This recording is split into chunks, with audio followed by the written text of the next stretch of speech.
multiculturalisme est une richesse malheureusement trop souvent mal exploitée dans les entreprises. Car si l'autre apporte de la valeur ajoutée grâce à ces différences, on oublie trop souvent que ces différences-là doivent être bien gérées.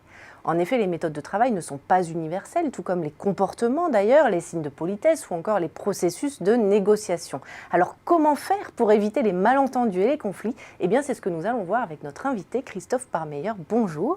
Bonjour, Vous êtes professeur à l'université de Passau en Allemagne et consultant pour de grandes entreprises de part et d'autre du Rhin. Alors concrètement, comment est-ce que les différences culturelles entre français et allemand se traduisent dans le travail?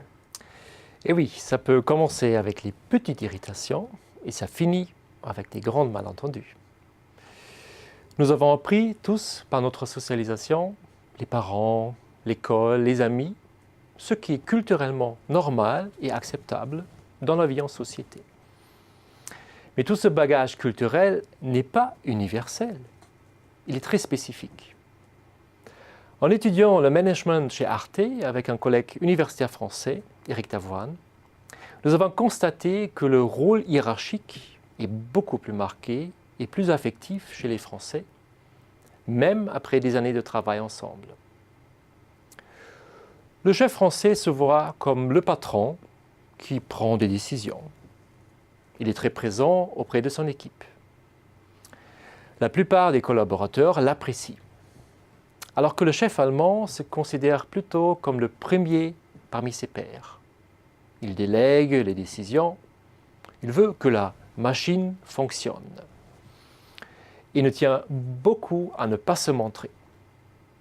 Résultat, dans les entreprises franco-allemandes, les Français estiment que leur manager allemand n'est pas assez présent et ne s'occupe pas assez d'eux.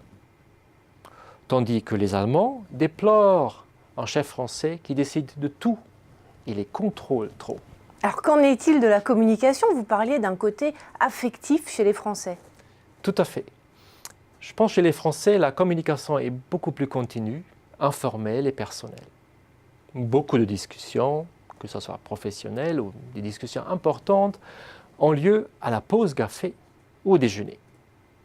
En Allemagne, la communication elle est plus structurée et elle a lieu dans un meeting room, pas à l'extérieur. On préfère des réunions plus formelles, plus cadrées et plus préparées, avec un ordre du jour, avec un compte-rendu détaillé. On aime bien aussi beaucoup écrire. On dit en Allemagne « Wer schreibt, der bleibt ». Cela veut dire « celui qui écrit reste ». Côté français, une réunion est généralement un échange plus improvisé, mais du coup aussi beaucoup plus créatif. Alors comment faire pour tirer le meilleur parti d'une collaboration multiculturelle? Alors les dynamiques culturelles sont très importantes. Nous ne sommes pas des robots. Nous entrons dans des dynamiques d'échange et de dialogue avec d'autres personnes, avec d'autres cultures. Donc chaque situation, elle est construite par nous et nous construisons des nouvelles cultures. Dans le meilleur des cas, nous nous adaptons dans un processus d'apprentissage réciproque et de développement. À travers la recherche d'une troisième voie et de nouvelles solutions efficaces, les individus mettent en question les routines établies, ce qui stimule la créativité et l'innovation. La différence devient tout d'un coup un atout. Quelques entreprises franco-allemandes sont des bons exemples qui ont réussi à mettre ensemble ces différences en tant que force de chaque culture, tout en les combinant. Ainsi, de nouvelles pratiques qu'on appelle hybrides émergent et forment une nouvelle culture de travail commune, reconnue et construite par tous. Cette culture négociée, mise en évidence par la recherche dans le domaine de l'interculturel, peut s'appliquer à la manière de faire des réunions, de développer des produits ou de gérer des projets. Alors fondée sur la complémentarité, elle peut dans l'idéal créer des vraies synergies et une réelle plus-value. Alors est-ce que vous pouvez nous donner des exemples de développement de cette nouvelle culture de travail? Alors, chez Arte, on s'est aperçu que si un projet demandait de la réactivité, il fallait plutôt le travailler à la française.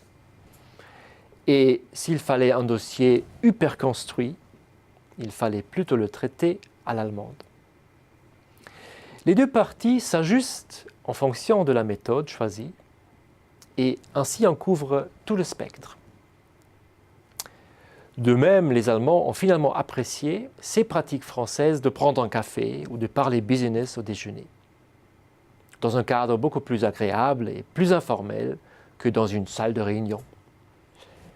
Chez Arte également est née une sorte de novlangue, empruntant tour à tour à l'allemand ou au français en fonction de la simplicité ou de la pertinence des termes, comme le mot Schwerpunktisation, qui veut dire priorisation, mais qui est construit du français et de l'allemand. Eh bien, merci Christophe Barmeyer pour ces conseils pour une collaboration franco-allemande réussie. Merci à vous.